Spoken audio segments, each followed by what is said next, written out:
Hello, readers and writers.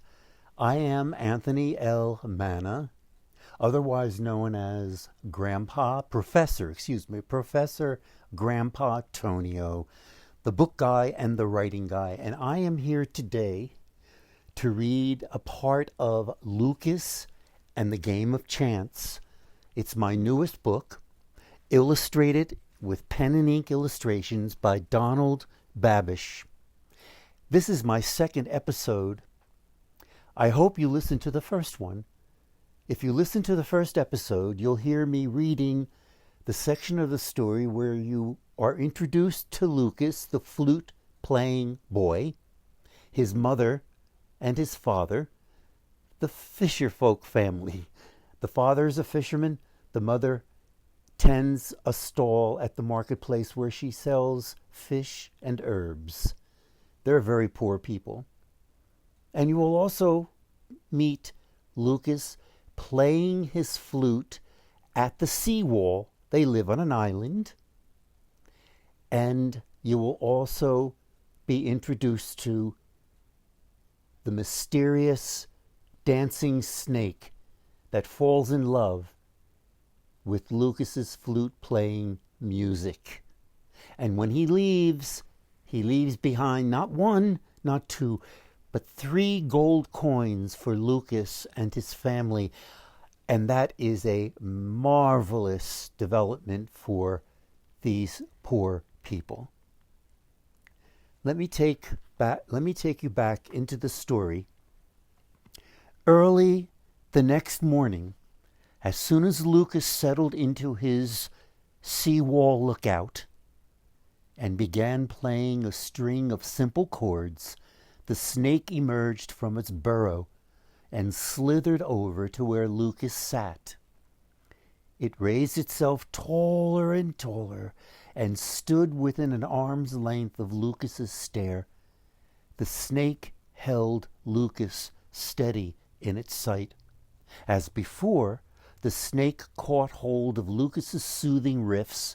It swayed from side to side and pitched forward and backward, weaving its way into the rise and fall of the music's rhythms.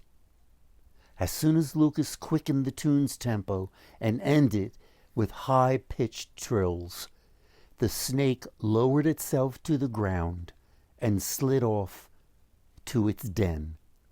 Once again, Loukas stood amazed at the sight of not 1, not 2, but 3 gold coins the snake had left along the path.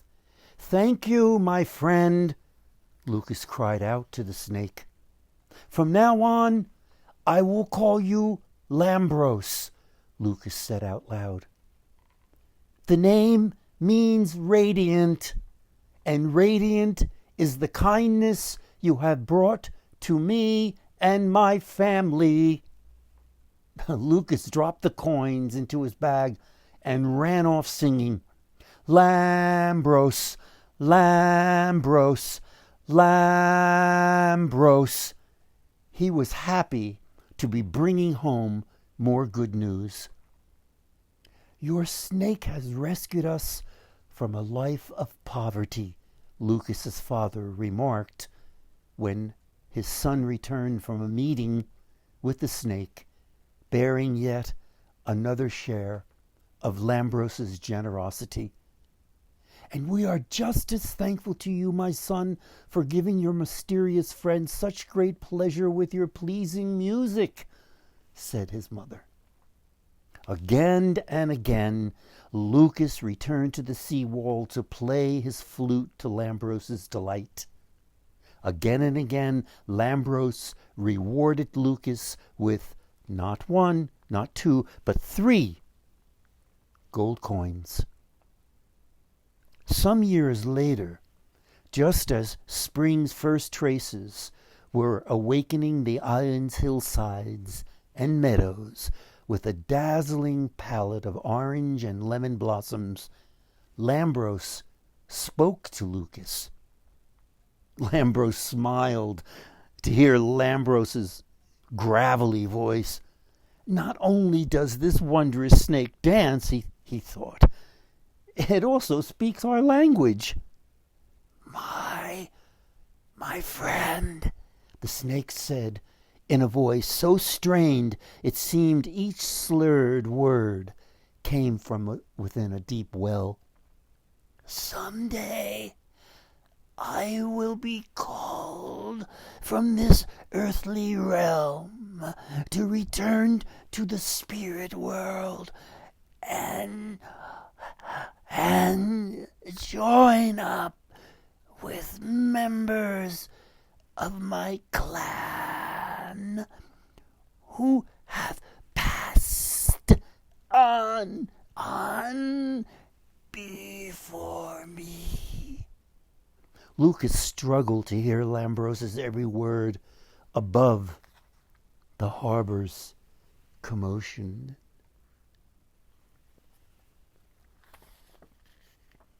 You will ease my journey and keep my spirit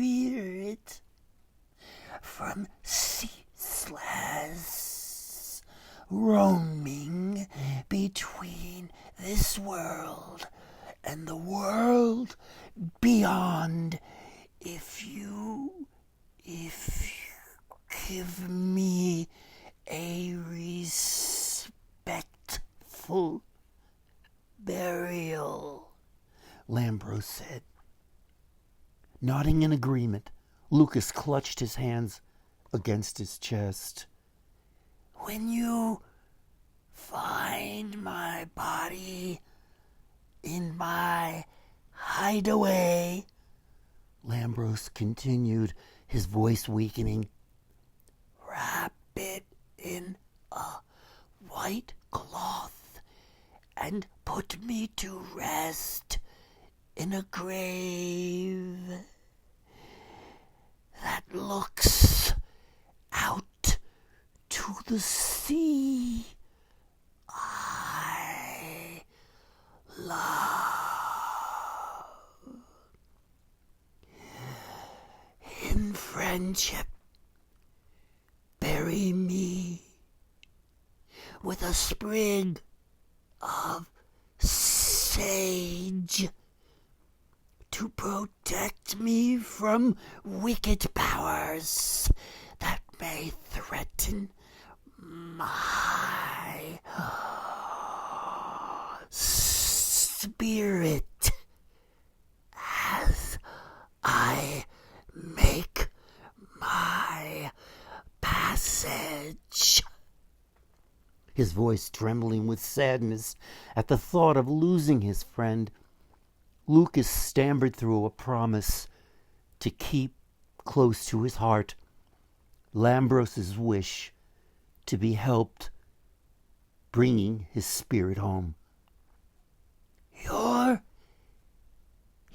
companionship comforts me as much as your music awakens me to great happiness, rasped the snake. His hoarse voice faded to a sluggish tremor as he slipped out of sight. Loukas gazed after Lambros through tearful eyes. Now, over the years, as Loukas' friendship with Lambros blossomed, so too his family's fortune, where once they were poor, even to come by a few cents to buy flour to make bread. With time, they had become one of the richest families on the island. With Lambros's coins filling their strong box, Loukas' family rejoiced over the changes their new wealth brought into their lives. They built a new cottage with an unrivaled view of the sea. They planted spacious flowers, herb, and vegetable gardens. They brought onto their homestead a small herd of goats. They installed a marble fountain. They hollowed out a track for a pond. They planted chestnut trees as a tribute to Lambros for his goodwill and devotion. In honor of Lambros, Loukas' family came to the aid of the village's poorest folks. Along with his mother and father, Loukas left baskets of food at the doorways of villagers most in need of help. At every season, they brought clothing made by the village seamstress to families troubled by poor health and hard times. Before long, a band of neighbors grew curious about the surprising turn of good fortune Loukas' family had taken, and so quickly at that. When neither Loukas nor his mother or father said a word to anyone about the source of their blessings for fear of losing the snake's trust, their neighbor's curiosity soured into jealousy. "Look how they make a spectacle of themselves," one neighbor confided to folks passing through the village square one afternoon. He gestured toward the lavish cottage the family had built on one of the island's highest bluffs. "Indeed," agreed a milliner, stopping in the square on her way to her shop. "Word is out that they've hired a crew of caretakers to look after their place. And pity us, who must fend for ourselves day after day," she said, a look of disgust pinching her face as she minced out of the square. "Not to mention the gardeners they bring in to care for their cypress and olive trees. Those trees are unequal to any others on the entire island," another villager observed, sulking.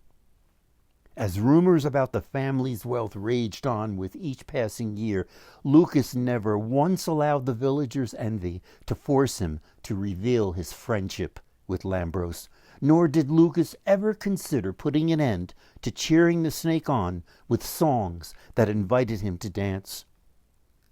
Lambros could no longer move as nimbly as he had years before, when first coming to trust the young boy at the seawall.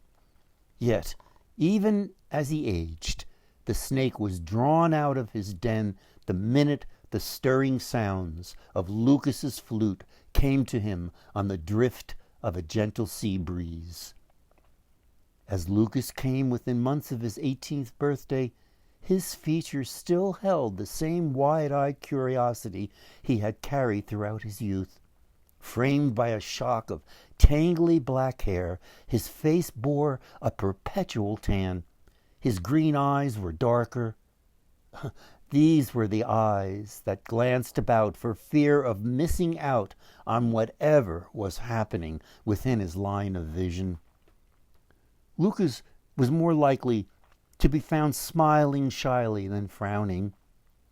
While his short, thick-set body stood firmly grounded, he always appeared restless and weightless, as though ready to spring into action the moment the need arose.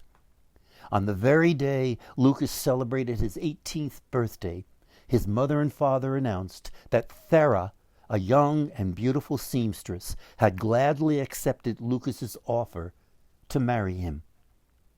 Thera had a thick thatch of wavy blonde hair and lightly lashed bright blue eyes. "Thera's eyes," Loukas told his friends, "are as blue as the sea." Thera often pulled her hair back from her face. She kept it in place behind her ears with a silver barrette inlaid with amber gemstones. The barrette was a gift from her grandmother. Like her father, Thera was tall and slim. Like her mother, she had a pale complexion and long, thin fingers, ideal for a seamstress's work. From her mother, She had a nose with a straight bridge and narrow nostrils. Islanders were drawn to Thera's shop. They said she always treated her customers with respect, took special care in making and mending their clothes, and was known for putting a fair price on their finished pieces. Thera loved music. Islanders passed by her shop, often stopping to listen to her singing songs that told of love and loss and forgiveness. As it happened, Loukas' sister brought, As it happened, Thera's sister brought to Loukas' family her mother and father's approval of Thera's marriage to Loukas. Her sister announced that the families would soon meet to issue a formal agreement as to the suitability of the couple's union. They would discuss the terms and duration of the courtship. Thera's dowry would be decided. The family the married couple would live with would be debated, and the village priest would be called upon to bless the union. Dare I ask Lambros if someday soon I might invite Thera to the seawall and introduce her to my faithful friend? Loukas gave thought to what he might say the next time he came to the seawall to charm the snake. When Loukas returned to the seawall a few days later, Lambros rose up slowly to meet Loukas' eyes. As though reading Loukas' thoughts, Lambros whispered, "Surely, my man, it would greatly please me to make the acquaintance of the young woman who has chosen you above all others to be her husband." His gritty voice was so quiet, Loukas struggled to catch hold of each word. "And when she accompanies you to this place, ask each of your parents to join the two of you," wheezed Lambros.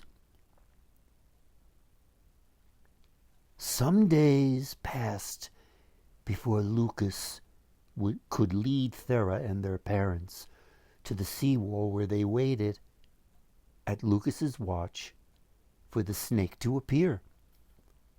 Once they settled in, Loukas played the seafaring ballad that over time had become one of Lambros' favorite songs.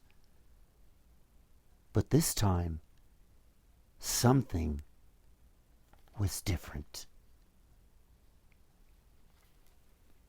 I'll be back soon and read more of Loukas and the Game of Chance by Anthony L. Manna, otherwise known as Professor Grandpa Tonio, the book guy and the writing guy.